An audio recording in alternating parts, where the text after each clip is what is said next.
Bonjour à tous, dans cette vidéo, nous allons nous intéresser aux fonctions caractéristiques d'une variable aléatoire.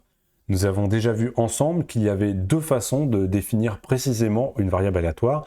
Soit on connaît sa FDP ou ses probabilités, soit on va s'intéresser à ces moments, et si on connaît tous ces moments, on connaît parfaitement notre variable aléatoire. En fait, il existe une troisième façon de déterminer précisément une variable aléatoire, ce sont les fonctions caractéristiques.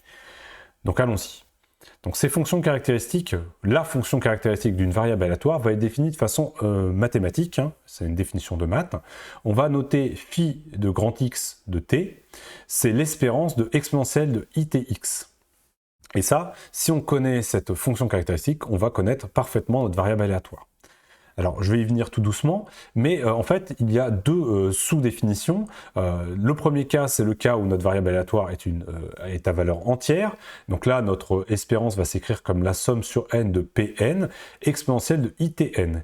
Et là, si vous faites attention, c'est une série de Fourier. Donc en fait, phi de x de t, c'est une série de Fourier calculée sur les probabilités Pn.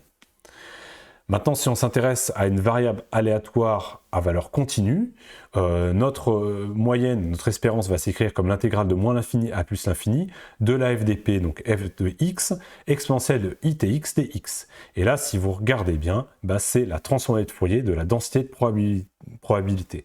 Donc bien sûr, si on connaît la série de Fourier ou la transformée de Fourier associée à notre variable aléatoire, à la FDP ou aux probabilités de notre variable aléatoire, et bien sûr qu'on connaît notre variable aléatoire. Donc c'est vraiment une définition finalement très mateuse d'une nouvelle façon de décrire notre variable aléatoire.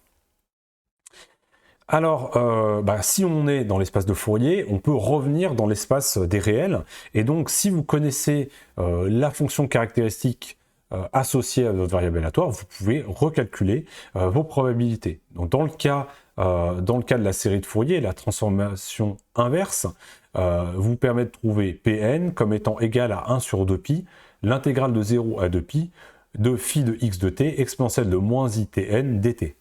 Et puis pour les valeurs continues, là on trouve quelque chose de vraiment habituel, on trouve la transformation de Fourier inverse, c'est-à-dire 1 sur 2pi, l'intégrale de moins l'infini à plus l'infini de phi de x de t exponentielle de moins itx dt. Voilà, donc si on connaît notre fonction caractéristique, on connaît notre densité de probabilité ou notre probabilité. Alors ces fonctions caractéristiques vont avoir un grand nombre de propriétés. Là je vais vous en donner 4. En fait, ce sont les propriétés des transformées de Fourier, là, pour la plupart, et des petites propriétés qui vont être très simples, qui viennent de la définition même de notre fonction caractéristique. Alors, la première propriété, c'est que si on a n variables aléatoires, x1, xn, on connaît pour chacune de ces variables aléatoires la fonction de densité de probabilité, fx1, fxn, et imaginons qu'on crée une nouvelle variable aléatoire qu'on va noter grand Z, qui est la somme de x1 jusqu'à xn, et cette variable aléatoire grand Z va avoir comme fonction caractéristique phi z de t le produit des fonctions caractéristiques de chacune des variables xi. Donc voilà une définition, en fait, c'est vraiment la conséquence quand on fait une somme de fonctions, on se retrouve avec la transformée de Fourier, le produit des transformées de Fourier, c'est exactement ce qu'on obtient ici. Donc ça c'est une des propriétés des transformées de Fourier.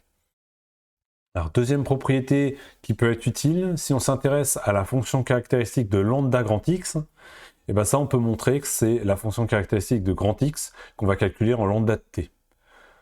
Ça se démontre assez facilement, il suffit de repartir de la définition ici et puis de regarder ce que donne la FDP de f lambda x. On a déjà fait ça dans le cours, allez regarder dans les vidéos précédentes.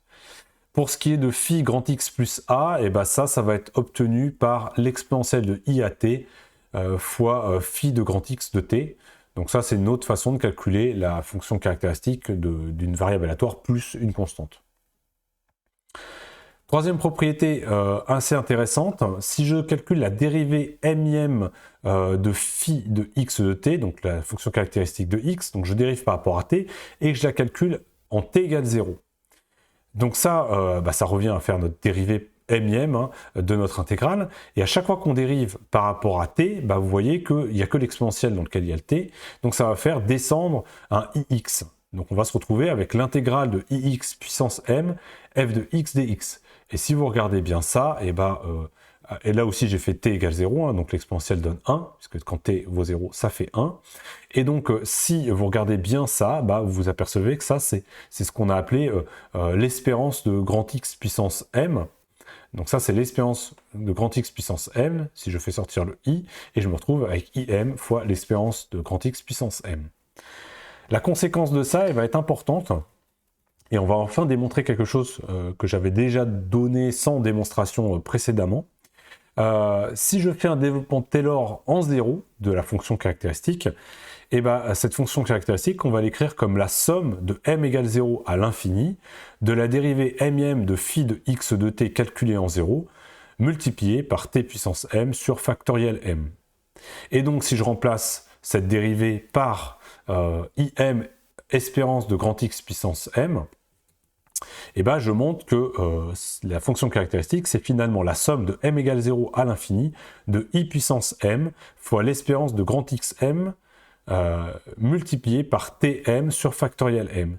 Et ce que l'on voit, c'est que si on connaît tous les moments de notre variable aléatoire, notre variable aléatoire va être parfaitement définie grâce à cette égalité.